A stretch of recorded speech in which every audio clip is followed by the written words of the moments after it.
हरे कृष्ण। तो कल हमने श्रीमद् भागवतम प्रथम स्कंद अध्याय 8 चर्चा शुरू किया था। 8 के 17-18 श्लोक चर्चा कर दिए थे। कुंती महारानी की प्रार्थना शुरू हो गई थी। तो कल हमने पढ़ा था किस तरह अश्वत्थामा को दंड दिया गया। अश्वत्थामा को दंड देने के बाद फिर सारे कौरव पांडव के जो वंशज थे सब गंगा स्नान किया, उन्होंने तर्पण वगैरह किया। भगवान कृष्ण अलग अलग ऋषि मुनि थी, उन्होंने सबको सांत्वना दिया। फिर भगवान जाने का तैयारी शुरू करने लगे। किस तरह भगवान ने परीक्षित महाराज का अश्वत्थ अश्वत्थामा ने ब्रह्मास्त्र छोड़ा था। आ,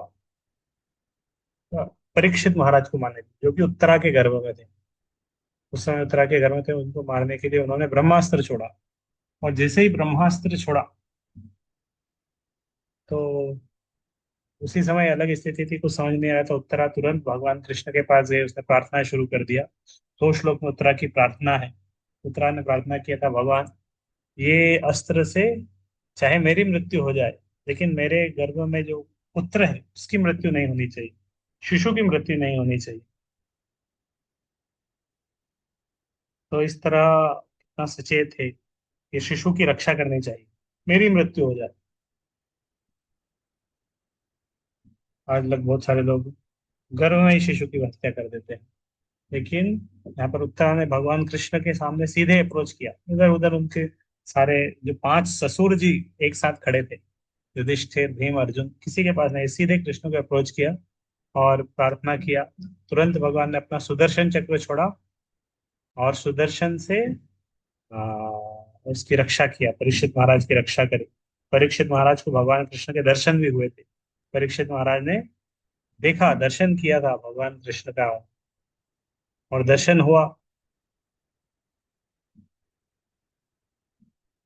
इसीलिए उनका नाम परीक्षित भी इसीलिए, क्योंकि जब उनका जन्म हुआ था वो हर व्यक्ति की परीक्षा करते थे, क्या ये वही व्यक्ति है जिसको मैंने देखा था, क्या ये वही व्यक्ति है जिसको मैंने देखा था।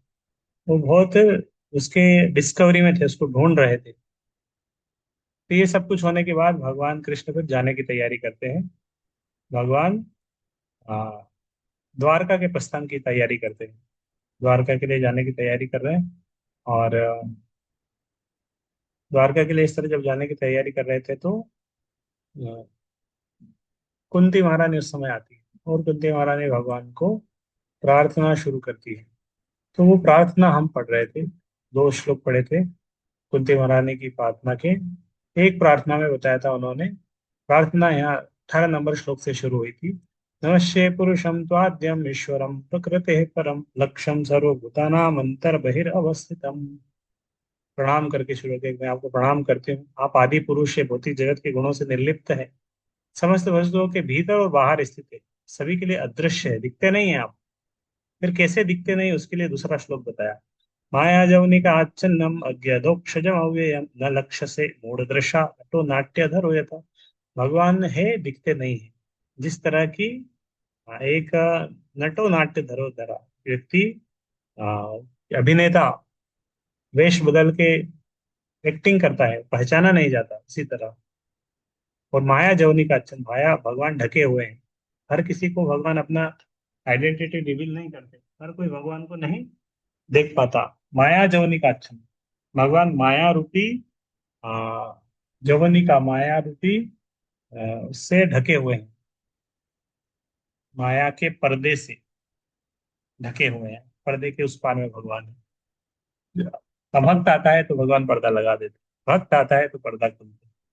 माया जवनी का अच्छन्नम, माया भगवान की ठगिनी शक्ति है, पर्दे से ढक के भगवान को रखती है। तो इस तरह मूर्ख व्यक्ति भगवान का दर्शन नहीं कर पाता। गीता में भगवान बोलते हैं, नाहम प्रकाश सर्वस्व योग माया समावृतः।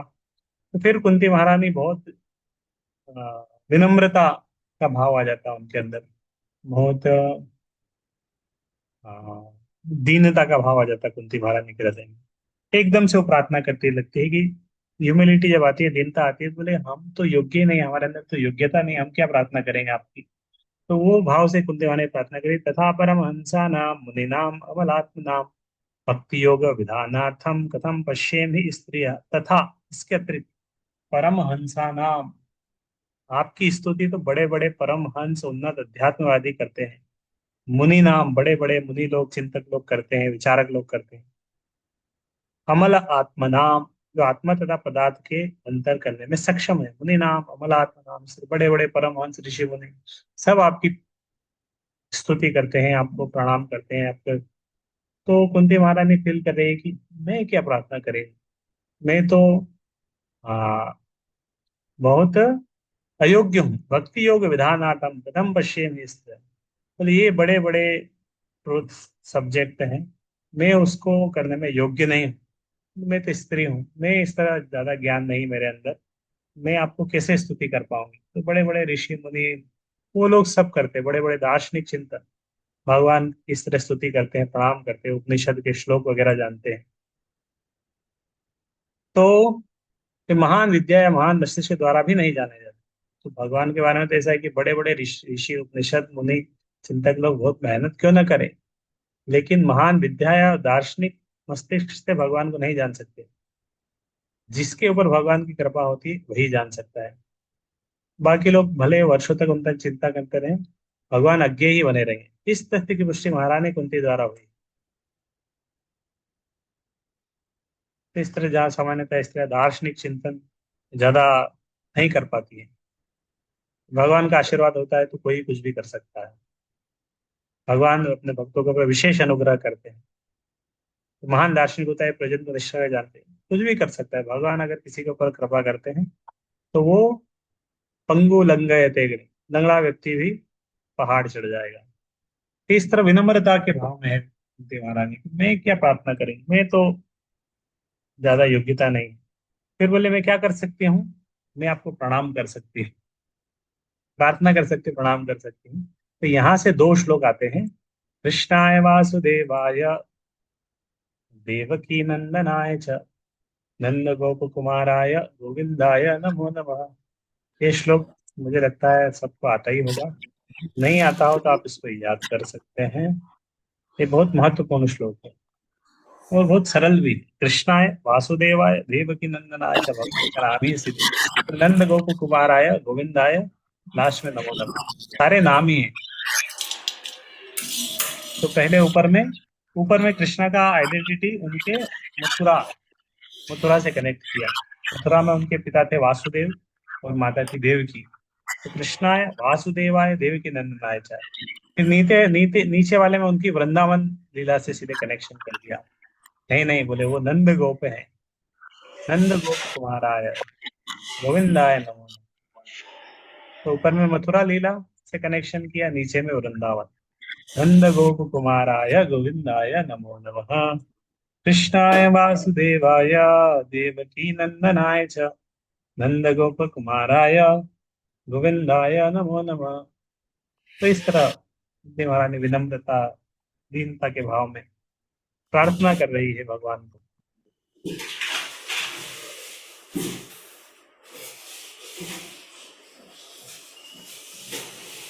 तो भगवान महारानी कुंती अन्य सभी अवतारों की अपेक्षा भगवान कृष्ण के अवतरण की विशेष रूप से पूजा करती, क्योंकि वे इसी रूप में सरलता से प्राप्त किए जा सकते।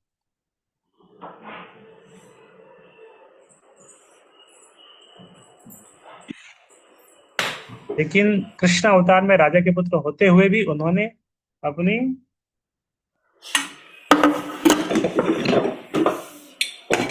फैन चल रहा था, फैन बंद कर दिया, क्लियर आवाज आएगा।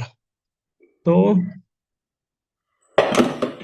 कुंती के भाई वसुदेव उनके परिवार के प्रति विशेष रूप से अत्यंत दयालु थे। कृष्ण वसुदेव देवकी पुत्र के जन्म लेते तो महारानी कुंती उन्हें अपना भतीजा मानकर इतने वात्सल्य भाव से उन्हें संबोधित नहीं कर पाते। वसुदेव वासुदेव है, वासुदेव की सिस्टर है, वसुदेव की सिस्टर है कुंती महारानी, इसलिए वो क्या हुए, कुंती महारानी भगवान कृष्ण की बुआ हुई। तो कृष्ण भगवान कुंती महारानी के भतीजे हुए, इनका संबंध है। तो इसके बाद एक और श्लोक है, ये भी बहुत सरल है, इसको भी याद करना चाहिए। प्रार्थना कर रही है, सीधे प्रणाम कर रही है। किसे प्रणाम किया, भगवान का दर्शन किया। भगवान को जब हम दर्शन करते हैं तो कहाँ से दर्शन करना चाहिए, भगवान के चरण कमल से भगवान का दर्शन करना शुरू करना चाहिए। तो यहाँ पे कुंती महारानी ने भगवान के सारे अंग प्रत्यंग को कमल से तुलना किया, लोटस से। नमः पंकजनाभाय। भगवान जिनकी नाभि कमल के समान है, नमः पंकज नाभाय। नमः पंकज मालिने। मैं प्रणाम करता हूँ।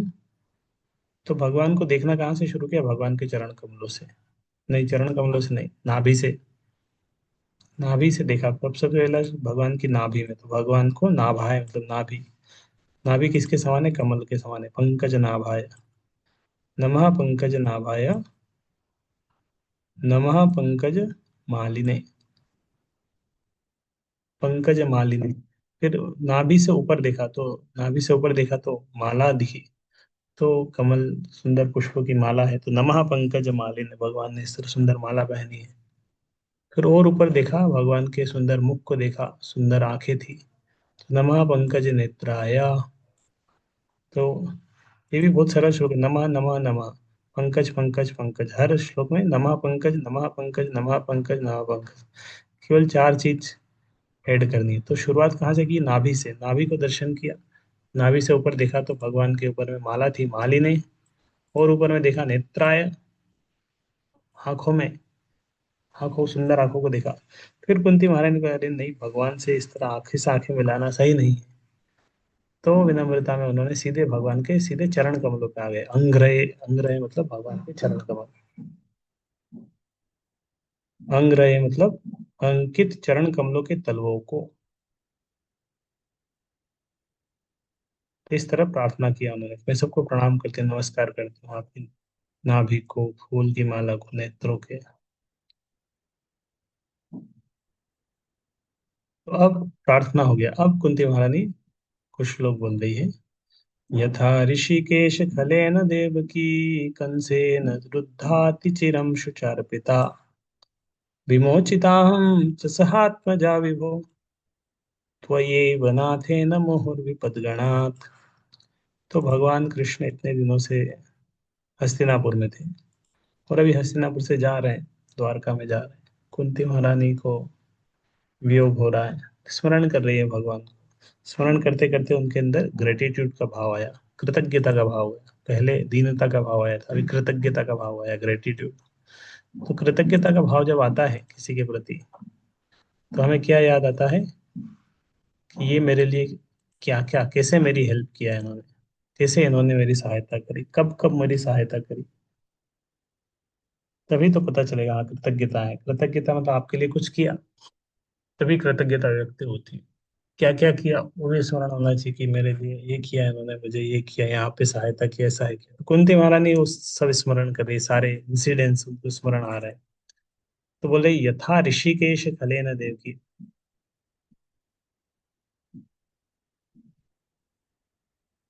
कंसेन रुद्धातिचिरम सुचार्पिता विचो विमोचिताहम च सहात्मजा विभो त्वयैव नाथेन विमुहुर विपदगणात्।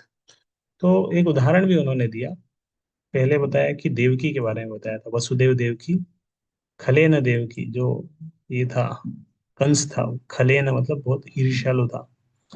और भगवान ऋषिकेश ने देवकी को इस ईर्ष्यालु कंस के अत्याचार से बचाया।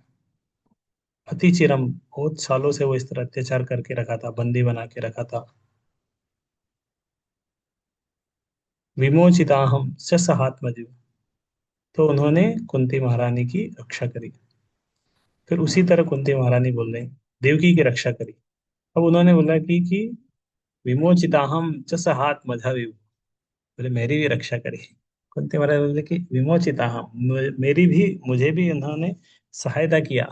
और बोला सहा आत्मजो, आत्मजा भी हो, बोले मेरी तो सहायता की, मेरे सारे बच्चों की भी सहायता की, सारे पांच पांडव मेरे पुत्र हैं, उन सबकी भगवान ने रक्षा करी। मेरी रक्षा करी मेरे बच्चों के सहित में। कुंती महारानी एक तरीके से इस तरह अनुभव कर रही कि मैं देवकी से भी ज्यादा सौभाग्यशाली हूँ। भगवान ने देवकी के, कंस ने देवकी के सात छह पुत्रों का वध किया था, भगवान ने रोका नहीं, उनकी रक्षा नहीं करी। भगवान उसके बाद में आए। लेकिन कुंती महारानी अनुभव कर रही, फील कर रही कि मेरी भी रक्षा करी, मेरे पुत्रों की भी रक्षा करी। त्वयैव नाथेन मुहुर विपदगणा, बोले एक बार नहीं बहुत बार इसी तरह उन्होंने हमारी विपदगणात, विपत्तियों के समूह, बहुत सारी विपत्ति हमारे जीवन में आई, और भगवान कृष्ण ने हमेशा हमारी रक्षक के रूप में, त्वयैव नाथेन, भगवान रक्षक के रूप में हमेशा सारी विपदाओं से हमारी रक्षा करी। ये कृतज्ञता का भाव आ रहा है कुंती महारानी के हृदय में। हम भगवान के प्रति बहुत कृतज्ञ हैं। अब कब कब रक्षा करी, पहले तो बताया बहुत बार इन्होंने हमारी रक्षा करी, लेकिन थोड़ा डिटेल में बताएंगे तो अच्छा है ना। कभी हम किसी को के प्रति कृतज्ञ है, हम बोल सकते हैं भैया, किसी को बोल सकते हैं हम आपके प्रति बहुत कृतज्ञ है, आपने बहुत बार हमारी सहायता करी, इतना बोल सकते हैं हम बहुत कृतज्ञ हैं। लेकिन अगर डिटेल में बताएंगे कैसे, कैसे कृतज्ञ हैं, कब कब सहायता करी, तो और अच्छा रहेगा। तो कुंती महारानी थोड़ा वो भी गिना रही है, इंसिडेंट्स भी बता रही कब कब सहायता करी। विषान महाग्ने पुरुषाद दर्शात, विषाद मतलब जब भीम को विष दिया गया था, भीम की रक्षा हुई। महाअग्नि, महाअग्नि मतलब प्रबल अग्निकांड, लाक्षागृह में पांचों पांडव कुंती महारानी सबको जला दिया गया था, उनकी रक्षा हुई। पुरुषाद दर्शनाथ, जो पुरुष अध मनुष्य के भक्षक से, दर्शनाथ मल्ल युद्ध करके, जो जब वन में थे एक असुर आया था रात में खाने के लिए, उससे भी रक्षा करी। असत सभायाम, द्रौपदी की रक्षा करी असत सभा में। वनवास कृच्छता, जंगल में जब वनवास में थे उस समय अलग अलग कष्ट थे, भगवान रक्षा करे। दुर्वासा मुनि एक बार आ गए थे, भगवान ने अक्षय पात्र दिया था, कुछ दुर्वासा मुनि जब आ गए थे उस समय आके रक्षा करिए। मृधे मृधे, मृधे मतलब युद्ध, तो मृधे मृधे मतलब युद्ध में बार बार। अनेक महारथास्त्रों, अनेक अनेक बड़े बड़े सेना नायक थे, अस्त्र था उनके, बड़े बड़े हथियार थे। द्रोण्या, द्रोण्यास्त्र था। तो युद्ध में बहुत बार सहायता किया भगवान कृष्ण, कितनी बार अर्जुन को बचाया, पांडवों को बचाया, हमेशा एकदम। द्रोणी के अस्त्र से, अभी अभी बोले, अभी अभी जस्ट पिछला अध्याय हमने पढ़ा, उसमें अश्वत्थामा ने ब्रह्मास्त्र छोड़ दिया था, तो उस ब्रह्मास्त्र से भी बचाया। तो बोले अभी अभी तो इसके ब्रह्मास्त्र से भी बचाया। अभिरक्षिता, पूर्ण रूपेण से सुरक्षित है, सबकी रक्षा करी, तो अश्वत्थामा के अस्त्र से बचा लिया। तो कुंती महारानी ने सारी विपत्तियां गिनाई, इतनी सारी विपत्तियां हमारे जीवन में आई, आपने हमारी रक्षा करी हमेशा। फिर उन्होंने बताया, विपदः सन्तु ताः शाश्वत तत्र तत्र जगद्गुरो, भवतो दर्शनम यत् स्यात् अपुनर्भव दर्शनम।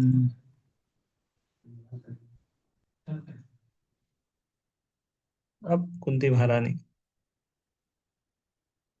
इस तरह प्रार्थना कर रही है, भगवत विपदः सन्तु ताः शाश्वत, वो सारी विपत्तियां मेरे जीवन में आई थी, फिर से आ जाए।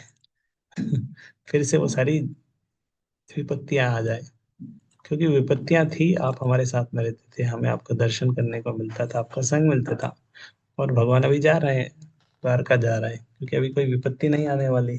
सारे युधिष्ठिर राजा बन गए, सारी विपत्तियां चली गई। तो भगवान को जाने से रोकने के लिए उन्होंने इतना तक बोल दिया कि भगवान आप हमें फिर से वो सारी विपत्तियां दे दीजिए, तो इस बहाने हमें आपका संग मिलेगा। तो बहुत कठिन है इस तरह प्रार्थना करना, कोई नहीं कर पाएगा। अगर हम बोलें कि,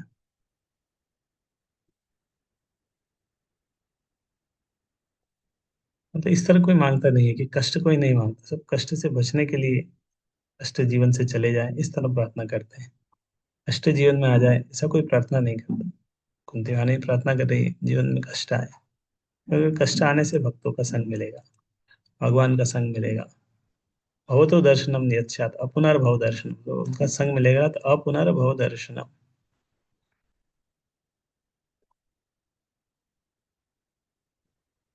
तो मैं चाहती हूँ कि सारी विपत्तियां बारंबार आए, जिससे हम आपका दर्शन पुनः पुनः कर सकें, क्योंकि आपके दर्शन का अर्थ यह है कि हमें बारंबार होने वाले जन्म तथा मृत्यु को नहीं देखना पड़ेगा। मान लो किसी को बीमार हो गया, एकदम हॉस्पिटल में एडमिट करना पड़ा, और जो हॉस्पिटल में एडमिट थे बहुत सारे भक्त उस समय स्मरण कर रहे हैं, याद कर रहे हैं, प्रार्थना कर रहे हैं, हॉस्पिटल में आके मिलने आ रहे हैं। अच्छा लगेगा। कितने मतलब आके मिल रहे हैं, स्मरण कर रहे हैं। तो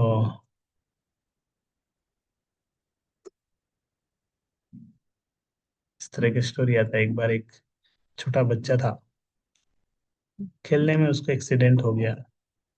उसको हॉस्पिटल में एडमिट किया और 10-15 दिन हॉस्पिटल में रहा। 12, 15, 20, 15 साल का होगा, 14, 15 साल का। हॉस्पिटल में एक नर्स थी, और नर्स आके उसको बहुत केयर करी, बहुत अच्छे से सेवा करती थी, और बहुत उसका देख रेख किया। तो उसको बहुत अच्छा लगा। उसके घर में बोले इतना प्रेम नहीं मिला। हॉस्पिटल में ये नर्स कितना अच्छे से मेरा देख रेख कर रही है, केयर कर रही है, पूछ रही है। तो उसको तो बहुत अच्छा लग रहा था। तो फिर ठीक हो गया, वो उसका जो इंजरी थी वो ठीक हो गई। फिर से घर चला गया। लेकिन उसको फिर से वही याद आ रहा था, इससे तो अच्छा मैं हॉस्पिटल था, लोग मेरे से पूछते थे। फिर से वो भगवान से प्रार्थना, भगवान एक बार और एक्सीडेंट हो जाना चाहिए, एक बार अच्छे से, और फिर से एक्सीडेंट होगा, फिर से मैं हॉस्पिटल जाऊंगा, अच्छा लगेगा। तो इस तरह कुंती महारानी भगवान से प्रार्थना, भगवान ये सारी विपत्तियां बारंबार आए। विपत्तियां आना मतलब आपका दर्शन फिर से मिलेगा।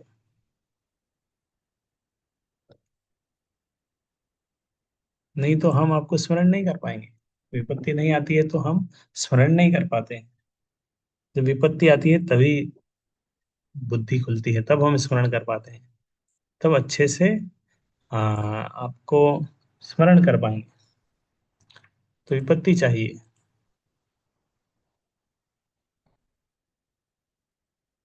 इसके बाद कुंती महारानी फिर से एक और श्लोक बताया। बोले विपत्ति जब आएगी तो हम स्मरण कर पाएंगे, वैसे हम स्मरण नहीं कर पाते। अच्छा जीवन चल रहा है, सब कुछ ठीक चल रहा है, थोड़ी स्मरण आता है। बच्चे का जब पढ़ाई रहता है, एग्जाम रहता है, तभी उसका वो चलता है, दिमाग चलता है, सिंसियरिटी आती है, वो पढ़ता है अच्छे से। जब तक एग्जाम डेट नहीं आता है।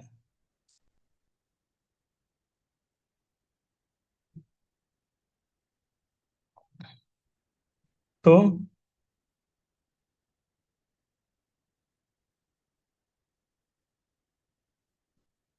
हाँ,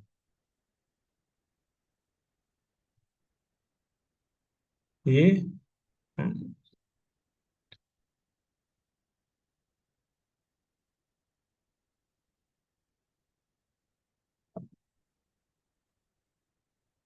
क्या बोल रहा था कि जब विपत्ति आती है तो हम भगवान को स्मरण कर पाते हैं, वैसे स्मरण नहीं कर पाते। तो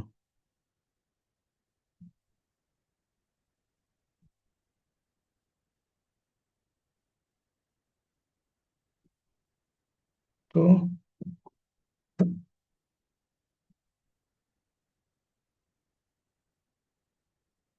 क्या बोलना चाह रहा था एक पॉइंट में, कि इस तरह विपत्ति आती है तो हम स्मरण कर पाते हैं, विपत्ति नहीं आती तो उससे ये नया श्लोक एक कुंती महारानी ने फिर बताया कि कब हम स्मरण नहीं कर पाते हैं भगवान को। कौन व्यक्ति अच्छे से स्मरण नहीं कर पाता है, भगवान का स्मरण अच्छे से आ, नहीं कर पाता है। जन्मैश्वर्य श्रुत श्रीभि एद मादः इदः पुमा नेवाहर्त्य अभिधातुं वै त्वाम अकिंचन गोचरम्। जन्मैश्वर्य श्रुत श्रीभिर एद मादः इदः पुमान् नेवाहर्त्य अभिधातुं वै त्वाम अकिंचन गोचरम्।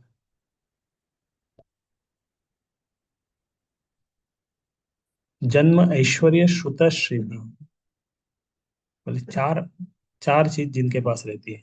जन्म, जिनका उच्च कुल में जन्म होता है। ऐश्वर्य, जिनके पास बहुत ऐश्वर्य है, बहुत धन दौलत है। श्रुत, जिनके पास बहुत एजुकेशन है, बड़ा पीएचडी हो गया, डिग्री हो गया, अच्छा कॉलेज है। श्री भी है, बहुत सुंदरता है, जिसका जन्म अच्छा कुल में हुआ, ऐश्वर्य है, अच्छी शिक्षा है, और सुंदरता।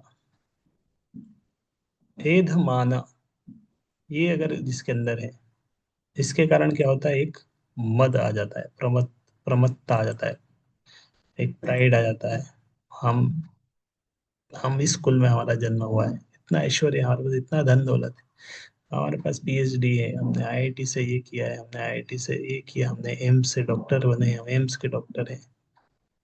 शारीरिक सुंदरता, ये होने से व्यक्ति उसके मद में पागल रहता है। तो नेवा हर्त्य अभिधातुम वे त्वाम अकिंचन गोचर न इह अर्हति अभिधातुम ताम अकिंचन गोचर, जो भौतिक दृष्टि से दरिद्र मनुष्य के द्वारा सरलता से प्राप्त हो सके।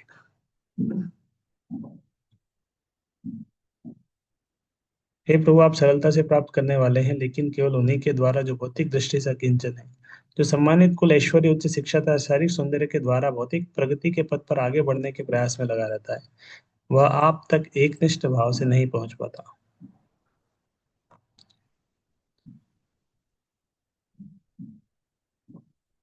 तो ये चार चीजों के कारण व्यक्ति एक निष्ठ भाव से, एकदम डेडिकेट होके, फुल फोकस होके व्यक्ति नहीं कर पाता है भक्ति। तो कुंती महारानी ने इसके बारे में बताया। फिर उन्होंने बताया नमो अकिंचन वित्ताय, क्योंकि वो चार चीज जिसके पास रहती है ना, उसको हमेशा एक लगता है कि मेरे पास ये है, मेरे पास ये है, मेरे पास एजुकेशन है, वो बीच में आड़ा आ जाती है। लेकिन भगवान किसकी संपत्ति है? नमो अकिंचन वित्ताय, जिसका कोई नहीं है, अकिंचन वित्ताय, निर्धनों के धन। भगवान निर्धनों के धन है, अकिंचन वित्ताय। नमो किंचन वित्ताय निवृत्त गुण वृत्तये आत्मा रामाय शांताय कैवल्य पतये नमः। तो निर्धनों के धन है भगवान। तो फिर से कुंती महारानी ने प्रार्थना करी, स्तुति शुरुआत करी थी, प्रार्थना से बोलना शुरू किया, फिर प्रार्थना किया बीच में कृष्णाय वासुदेवाय नमः पंकज मालिनी नमः पंकज नेत्राय। फिर से अभी फिर से प्रणाम कर रही है, नमो अकिंचन वित्ताय, भगवान मैं आपको प्रणाम करती हूँ, आप तो अकिंचन वित्ता है, जिसके पास कुछ नहीं है, निर्धन। जिस जो सोचता है कि मेरे पास बहुत धन है, मेरे पास सुंदरता है, मेरे पास एजुकेशन है, वो आपको नहीं करवाता, लेकिन जो सोचता है कि नथिंग, आई हैव नथिंग, मेरे पास कुछ नहीं है, अकिंचन वित्ताय, आप उसकी संपत्ति हैं, निवृत्त गुणवंत है। मैं निर्धनों के धन आपको नमस्कार करती हूँ। आत्मा रामाय शांत है, कैवल्य पते नमः है। आप प्रकृति के भौतिक गुणों की क्रियाओं प्रतिक्रियाओं से कोई सराकार नहीं है, आप संत आत्मतुष्ट है, अतएव आप परम शांत तथा अद्वैतवादियों के स्वामी कैवल्य पति है।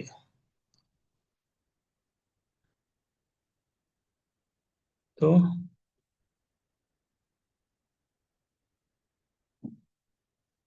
तात्पर्य पढ़ सकते हैं, आपके पास समय हुआ, अच्छा तात्पर्य है। तो पद ने इसके लिए डेडिकेट होके कुंती महारानी के ऊपर अलग अलग प्रवचन भी दिए, और प्रभुपद के प्रवचनों से टीचिंग्स ऑफ की अलग से एक पुस्तक भी है, पुस्तक पढ़ सकते हैं, ये कुंती महारानी की प्रार्थना पढ़ सकते हैं, प्रभुपाद जी के लेक्चर सुन सकते हैं।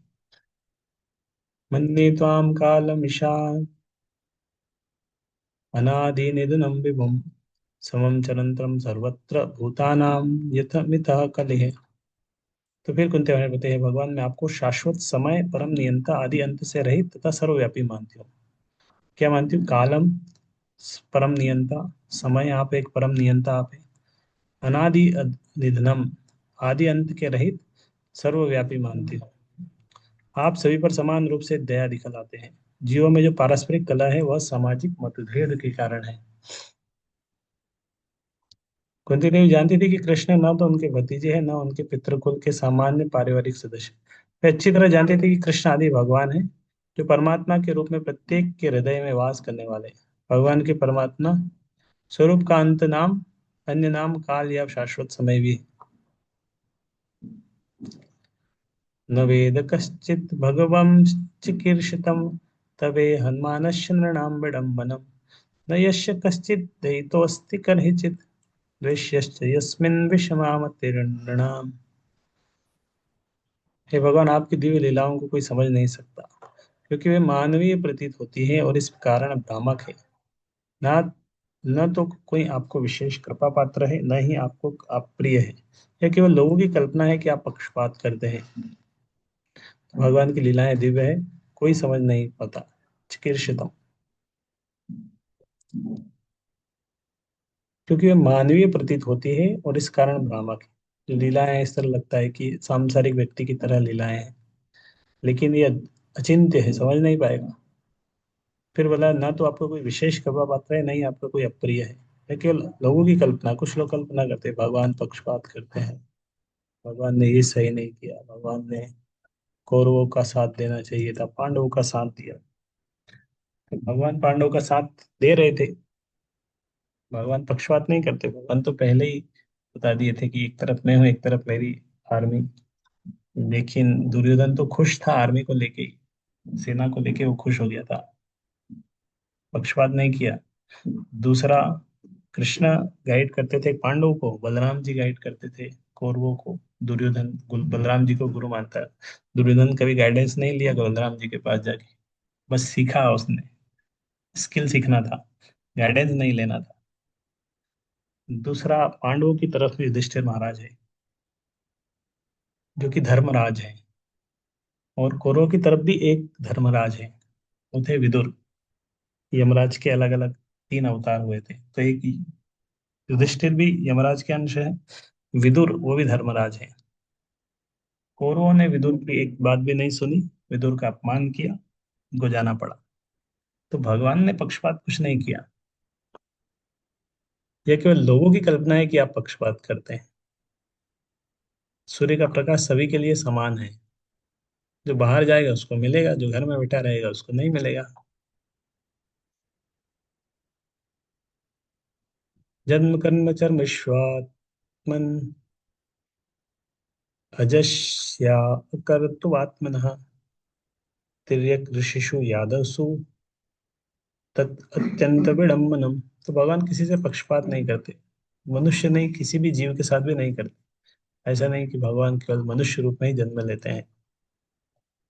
ये सचमुच ही चकरा देने वाली बात है कि आप निष्क्रिय रहते हुए भी कर्म करते हैं, प्राण शक्ति रूप तथा अजन्मा होकर भी जन्म लेते हैं। आप स्वयं पशुओं, मनुष्यों, ऋषियों तथा जलचरों के मध्य अवतरित होते हैं। सचमुच ही यह चकराने वाली बात है, टकरा देने वाली बात है। बहुत आश्चर्य की बात है कि आप निष्क्रिय रहते हैं फिर भी आप कर्म भी करते हैं। प्राण शक्ति रूप तथा अजन्मा होकर भी जन्म भी अजन्मा है फिर भी जन्म लेते हैं। स्वयं पशुओं के बीच में, मनुष्यों के बीच में, ऋषियों के बीच में, जलचरों के मध्य अवतरित होते हैं। जलचरों के बीच में मत्स्य अवतार के रूप में भगवान आए, ऋषियों के बीच में नर नारायण ऋषि के रूप में आए, मनुष्यों के बीच में आए, पशुओं के बीच में भी आए। चकरा देने वाली बात है। 31 नंबर श्लोक है, बहुत अच्छा श्लोक है। अभी कुंती महारानी स्मरण कर रही है भगवान की दामोदर लीला को।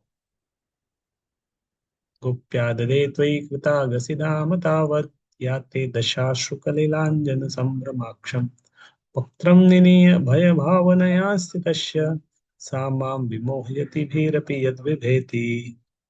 तो कुंती महारानी भगवान की कौन सी लीला, दामोदर लीला को स्मरण कर, तो कितनी सारी लीलाएं भगवान की है, लेकिन कुंती महारानी विशेष रूप से पूरी बाल लीला में दामोदर लीला के लिए एक श्लोक उन्होंने लिखा। तो इससे ही पता चलता है कि दामोदर लीला कितना विशेष है।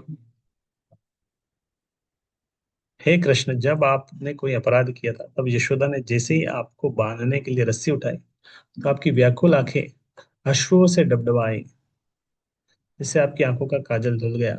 यद्यपि आपसे साक्षात काल भी भयभीत रहता है, फिर भी आप भयभीत हुए। यह दृश्य मुझे मोहग्रस्त करने वाला है। हे कृष्ण, जब आपने कोई अपराध किया था तब यशोदा ने जैसे ही आपको बांधने के लिए रस्सी उठाई थी, तो आपकी व्याकुल आंखें अश्रुओं से डबडबाई, आंखों का काजल धुल गया। तो भगवान का उस सीन, दामोदर लीला, यशोदा मैया कृष्ण को बांध रही है, क्या सीन था उस समय। ऐसा लग रहा है कि कुंती महारानी भी देख रही थी, वो गई थी उस समय, उनके सामने सारा सीन हुआ। अपराध किया था, बांधने वाली थी, रस्सी उठाई थी, व्याकुल आंखें थी, डबडबा रही थी, आंखों का काजल धुल गया था। साक्षात काल भी भयभीत रहता है आपसे, और आप खुद भयभीत खड़े थे। यह दृश्य मुझे मोहग्रस्त करने वाला है। केचिदाहुरजं जातं पुण्यश्लोकस्य कीर्तये यदुः प्रियस्यान्वयवाये मलवश्येव चन्दनम्। कुछ कहते हैं कि अजन्मा का जन्म पुण्यात्मा राजाओं की कीर्ति का विस्तार करने के लिए हुआ है। कुछ कहते हैं कि आप अपने परम भक्त राजा यदु को प्रसन्न करने के लिए जन्मे हैं। आप उसके कुल में उसी प्रकार प्रकट हुए जिस प्रकार मलय पर्वत में चंदन होता है। मलय पर्वत में चंदन होता है, वो चंदन स्पेशल है, चंदन इतना ग्लोरीफाई होता है कि चंदन की क्वालिटी के कारण उसका नाम मलय चंदन हो गया। वो जगह भी फेमस हो जाती है। किसी जगह से कोई चीज अच्छी है तो वो स्थान भी फेमस हो जाता है। किसी गली से कोई व्यक्ति आगे चल के बड़ा नेता बन गया, बड़ा एक्टर बन गया, तो वो गांव, वो गली सब फेमस हो जाती है। जैसे भगवान ने जन्म लिया सबकी राजाओं की कीर्ति का विस्तार करने के लिए, है ना। किसी गांव से कोई व्यक्ति बड़ा व्यक्ति बन गया, राष्ट्रपति बन गया, सब लोग बोलेंगे ये वो राष्ट्रपति का गांव है, वो उनका गांव है, वो उनका गांव है। इस तरह भगवान ख्याति बढ़ाने के लिए अपरे वसुदेवस्य देवक्याम याचितोऽभ्यगात् अजश्वश्मस्य क्षेमाय वधाय च सुरद्विषताम्। अपरे अन्य लोग वसुदेवस्य, वसुदेव का, देवक्याम देवकी का। अन्य लोग कहते हैं कि चूंकि वसुदेव देवकी दोनों ने आपके लिए प्रार्थना की, लोग बोले यार नहीं, आप तो वसुदेव देवकी ने बहुत प्रार्थना की इसलिए आप आए, पुत्र रूप में आए। ठीक है, आप अजन्मा है, आप जन्म नहीं लेते, लेकिन फिर भी आप देवताओं का कल्याण करने, उनसे ईर्ष्या करने वाले असुरों को मारने के लिए जन्म स्वीकार करते हैं। अजस्तो अमश्य क्षेमाय वधाय च सुरद्विषाम। गीता में भगवान ने बोला अजह भी सन अव्ययात्मा भूतानाम शुर, मैं अजन्मा हूँ। फिर बोला धर्म सर्वधर्म यदा यदा ही धर्मस्य ग्लानिर्भवति भारत। फिर बोला कि मैं आता भी हूँ, सृजामि हम, मैं आता हूँ। जन्म कर्म च मैं दिव्या, भगवान बोले कि मेरा जन्म और कर्म दिव्य है। कुछ कहते हैं कि ये संसार बाहर से बोझिल समुद्री नाव की भांति अत्यधिक पीड़ित हो उठा। जब आपके पुत्र ब्रह्मा ने प्रार्थना की तो आप कष्ट का शमन करने के लिए अवतरित हुए। फिर बोले कि आप अ, इस तरह संसार का कष्ट उठाने के लिए आए थे। तो कुछ कहते हैं कि आप श्रवण स्मरण पूजन आदि की भक्ति को जागृत करने के लिए प्रकट हुए हैं, जिससे भौतिक कष्टों को भोगने वाले बद्ध जीव इसका लाभ उठाकर मुक्ति प्राप्त कर सके। आप श्रवण स्मरण पूजन आदि की भक्ति को जागृत करने के लिए प्रकट हुए हैं। भगवान आते हैं भक्ति प्रदान करने के लिए, ताकि जीव भौतिक कष्ट से बच जाए, बद्ध जीव भौतिक कष्ट से बच जाए। तब कथामृतम तप्त जीवनम।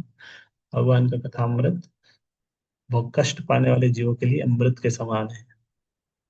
गृण्वन्ति गायन्ति गृणन्ति भीक्ष्ण स्मरन्ति वदन्ति तवेहितं जनाः तैव पश्यत् अचिरेण तावकं भव प्रवाहो परमं पदाम्बुजम्।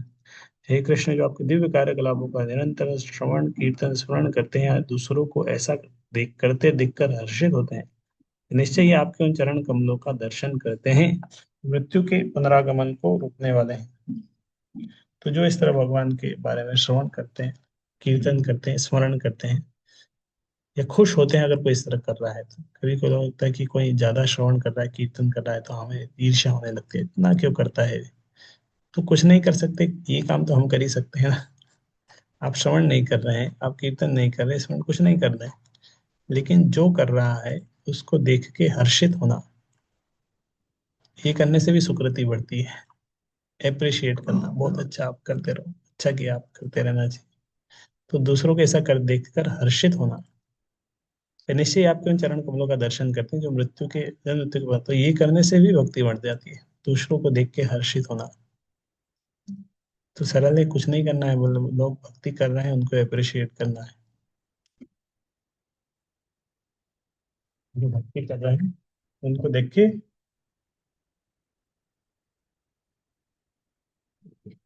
अप्रिशिएट करना है।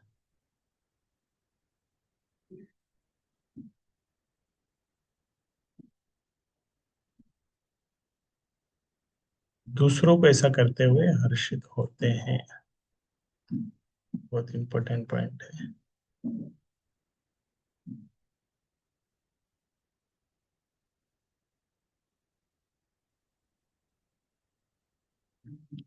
अब तद्दिनस, तो ये हमारा कुंती महारानी का, इसमें कितने 452 श्लोक है। तो चल रही है कुंती महारानी की प्रार्थना। 37। अप्यद्यन सत्यम स्वकृते हित प्रभो जिहाससि सुकृत सुहृदो अनुजीविनः येषां न चान्य भवतः पदाम्बुजात् परायणं राजसो योजिताम् हसाम। हे मेरे प्रभु, आपने सारे कर्तव्य पूरे कर दिए।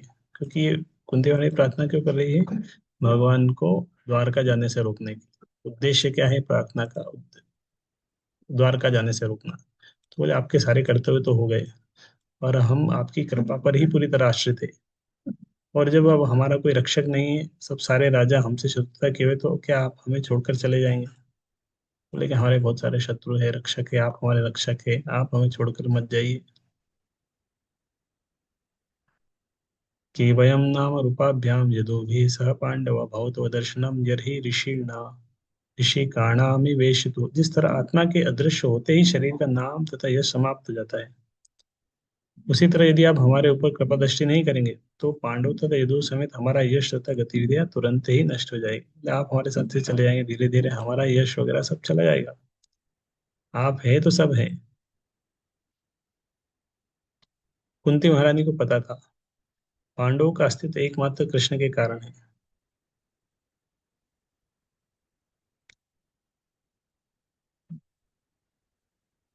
और तो अगर पांडव अपने नाम खेती करते थे, धर्मात्मा महाराज युधिष्ठिर उनका मार्गदर्शन हो रहा था, यदुगण मित्र थे, लेकिन श्री कृष्ण के मार्गदर्शन के बिना उनका कोई अस्तित्व नहीं था। तो पांडवों का जो ख्याति था, जो कुछ था, सब किसके कारण है? भगवान के उसके कारण, भगवान के कारण साथ में रहते। तो भगवान का मार्गदर्शन इस तरह रहना चाहिए, कभी को अस्वीकार नहीं करना चाहिए, कितने ही प्रबल प्रतिक्रिया क्यों ना हो, नहीं तो बंटाधार हो जाएगा। नियम शोभिष्यते तत्र यथेदानीं गदाधर त्वत्पदेरंकिता भाति स्वलक्षण विलक्षिते। हे गदाधर कृष्ण, इस समय हमारे राज्य में आपके चरण चिन्हों की छाप पड़ी हुई है, इसके कारण यह सुंदर लगता है, लेकिन आपके चले जाने पर यह ऐसा नहीं रह पाएगा। देवले बोला आप हमारे यहाँ पे हैं, मतलब आपके चरण हमारे यहाँ पे पड़ रहे हैं, इसी के कारण वहां पर क्या है, आ, सुंदर छाप है, इसी के कारण हम सब कुछ ठीक चल रहा है। तो आ, इसके लिए सब सुंदर है। भगवान के चरणों को विशिष्ट होता है, जिसके कारण वे अन्यों से भिन्न है। भगवान के चरण चरण तल में ध्वजा रहती है, वज्र रहता है, अंकुश रहता है, छत्र कमल चक्र आदि चिन्ह बने रहते हैं। जहां जहां भगवान चलते हैं वहां की नरम भूमि की रज ये चिन्ह अंकित हो जाते हैं। अगर धूल में चलते हैं तो वो वहां पे वो अंकित हो जाते हैं। जहां जहां भगवान चलेंगे वहां पर इस तरह का चरण चिन्ह बन जाएंगे।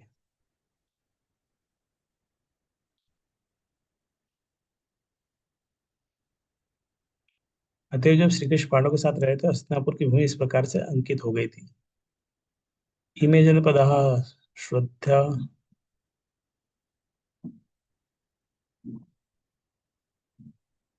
ये सारे नगर तथा ग्राम सब प्रकार से समृद्ध हो रहे हैं, क्योंकि जड़ बूटियां अन्नों की प्रचुरता, वृक्ष सुलह से लदे हैं, नदियां बह रही है, पर्वत खजीनों समुद्र की संपदा से भरे हुए, क्योंकि उन सब पर आपकी कृपा दृष्टि पड़ने से ऐसा हुआ।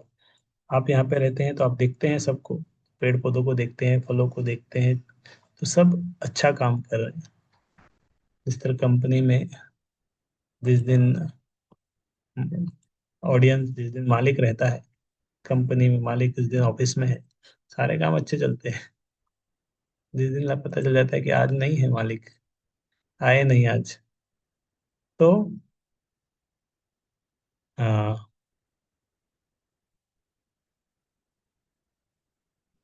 हाँ, हाँ, जब पता चल जाता है सारे एम्प्लॉय कि आज मालिक नहीं आए, तो सब ढीले पड़ जाते हैं। लेकिन जिस दिन मालिक ऑफिस में रहता है सारे काम अच्छे चलते हैं। इसी तरह यहाँ पे कुंती महाराज ने बोला कि सारे नगर ग्राम सब प्रकार से समृद्ध है, जड़ी बूटियां, अन्न, सब सारे नदियां, वृक्ष, फल फूल सब अपना काम अच्छे से कर रहे हैं, क्योंकि आप यहाँ पे हैं और आपकी कृपा दृष्टि उनके ऊपर है। आपकी कृपा दृष्टि उनके ऊपर है, आपकी कृपा दृष्टि है, इसीलिए सारा काम ठीक चल रहा है। अत विश्वेश विश्वात्मन विश्वमूर्ते स्वकेशु में स्नेह पाशम इमं छिन्न दृढ़ पांडुषु विष्णु। तो कुंती महारानी ने बोला कि मैं चाहती हूँ भगवान आप मेरी आसक्ति दूर कर दीजिए। अथ विश्वेश, विश्व के स्वामी, विश्व आत्मा पूरे विश्व के आत्मा, विश्व मूर्ति है विश्व स्वरूप, स्वकेशु में मेरे स्वजनों से, मेरी जो आसक्ति मेरे स्वजन में है उनसे मेरी आसक्ति छुड़वा दीजिए। स्नेह पाशम मम छिन्नि दृढ़म पांडुषु विष्णु। मेरे स्वजनों पांडव विष्णु के प्रति मेरे स्नेह बंधन को काट डाले।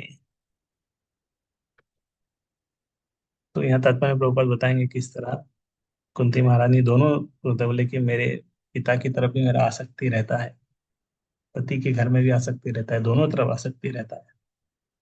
तो मतलब पांडुषु वृष्णेशु, पांडवों की तरफ जो आसक्ति है पुत्रों से वो भी छोड़ दीजिए, पिता से आसक्ति है उधर के वृष्णि कुल से है वो भी आसक्ति को छोड़िए, अब मैं आपके प्रति आसक्ति बढ़े।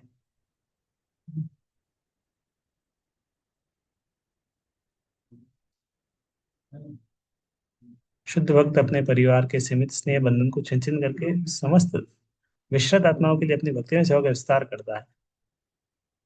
तो बोल सकता है अरे करेंगे क्या फिर, परिवार से स्नेह बंधन को विच्छिन्न कर दिया, तो वह बोले कि उसको बढ़ा दिया, एक्सटेंड कर दिया, समस्त विस्तृत आत्माओं के लिए अपनी भक्ति में सेवा का विस्तार करता है।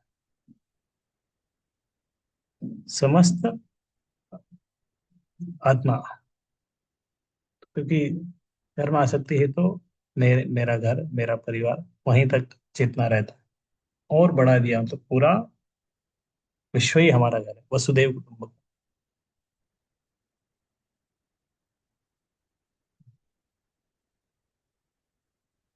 तो इस तरह समस्त पारिवारिक स्नेह को छिन्न करने का अर्थ है कार्य क्षेत्र को विस्तार करना, कार्य क्षेत्र को विस्तार।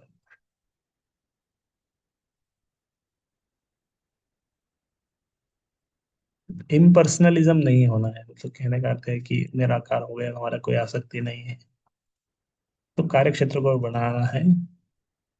भगवान ने आदर्श राजा के रूप में इसका दृष्टांत प्रस्तुत किया। रामचंद्र ने आदर्श राजा के गुणों को प्रकट करके अपनी प्रिय पत्नी से स्नेह बंधन छिन्न कर लिया।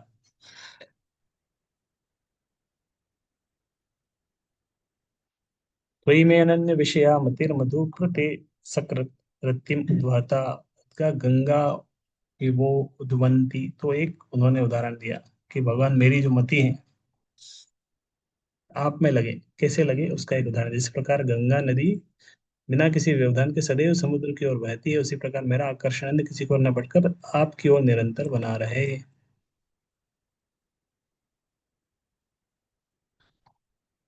तो ये सारे स्नेह बंधनों को छिन्न करने का वही अर्थ है कि पूरा आकर्षण भगवान की ओर बढ़ाना।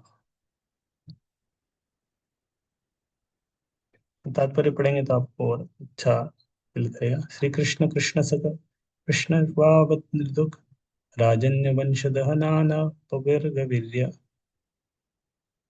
हे कृष्ण, हे अर्जुन के मित्र, हे वृष्णि कुल के प्रमुख, आप उन समस्त राजनीतिक पक्षों के विध्वंसक हैं इस धरा पर उपद्रव फैलाने वाले हैं। आपकी शौर्य कभी क्षीण नहीं होता। दिव्य धाम के स्वामी आप गायों ब्राह्मणों भक्तों के कष्टों को दूर करने के लिए अवतरित होते हैं। आप में सारी योग शक्तियां, आप समस्त विश्व के उपदेशक गुरु हैं। आप सर्वशक्तिमान है। मैं आपको सादर प्रणाम करता, फिर से प्रणाम किया, चार पांच बार प्रणाम हो गया। भगवान नमस्ते, योगेश्वरा अखिल गुरु भगवान नमस्ते। भगवान अखिल गुरु हैं। तो ये कुंती महारानी की प्रार्थना यहाँ पे खत्म हो गई। अभी सुत गोस्वामी शौनक आदि ऋषियों को बोल रहे हैं। सुत गोस्वामी के इस प्रकार भगवान अपने महिमा गान के लिए चुने हुए शब्दों में कुंती देवी के द्वारा की गई प्रार्थना सुनकर मन मन मुस्कुराए, यह मुस्कान उनकी योग शक्ति के समान ही हो। तो इस तरह भगवान से प्रार्थना कर रही कुंती महारानी रोकने के लिए, तो भगवान मुस्कुराए, रुक गए, कुछ समय और रुके। इस तरह श्रीमती कुंती देवी की प्रार्थनाएं स्वीकार करने के बाद भगवान ने हस्तिनापुर के राजमहल में प्रवेश करके अन्य स्त्रियों को अपने प्रस्थान की सूचना दी, लेकिन उन्हें प्रस्थान करते देख राजा युधिष्ठिर ने उन्हें रोक लिया और अत्यंत पूर्वक उनसे याचना की। इस तरह कोई गेस्ट आते हैं तो हम, गेस्ट बोले अभी हम कल चले जाएंगे, तो अगर अच्छे से हम प्रेम करते हैं गेस्ट से, हम बोले नहीं एक दो दिन और रुक जाइए, रुक जाइए थोड़ा, दिवाली दशहरा आ गया, नवरात्रि करके जाइएगा, दिवाली करके जाइएगा, इस तरह रोकने का प्रयास करते हैं। आपको क्या चाहिए, हम आपके लिए आपका फेवरेट डिश बनाएंगे। अलग अलग व्यक्ति सोचता है कैसे रोका जाए।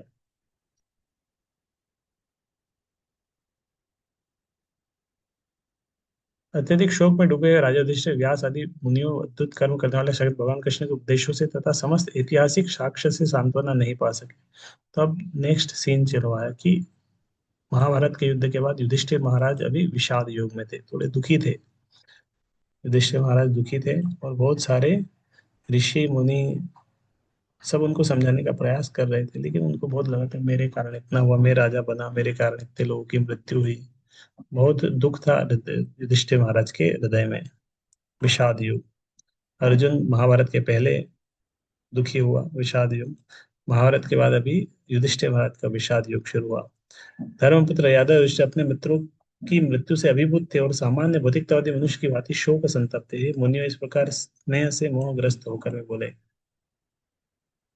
अहो में पश्यत अज्ञानम हृदय रूढ़म दुरात्मना पारक्य शैव देहस्य भवष्यो में क्षणिह। तो यादव युधिष्ठिर बोले कि हाय, मैं सबसे पापी मनुष्य हूँ, मेरा हृदय तो देखो जो अज्ञान से पूर्ण है। यह शरीर जो अंतिम परोपकार के लिए होता है, उसने अनेकानेक अक्षौणी सेनाओं को वध किया। बोले मेरे लिए इतने सारे सैनिकों का वध हुआ। मैंने एक बालकों, ब्राह्मणों, शुभचिंतकों, मित्रों, चाचा ताऊओं, गुरुओं तथा भाइयों का वध किया है। भले ही मैं लाखों वर्षों तक जीवित रहूं, लेकिन मैं इन पापों के कारण मिलने वाले नरक से कभी छुटकारा नहीं पा सकूंगा। जो राजा नहीं अपनी प्रजा के पालन में पालन लगा कर सही निमित्त के लिए वध करता है, उसे कोई पाप नहीं लगता, लेकिन यह आदेश मेरे ऊपर लागू नहीं होता।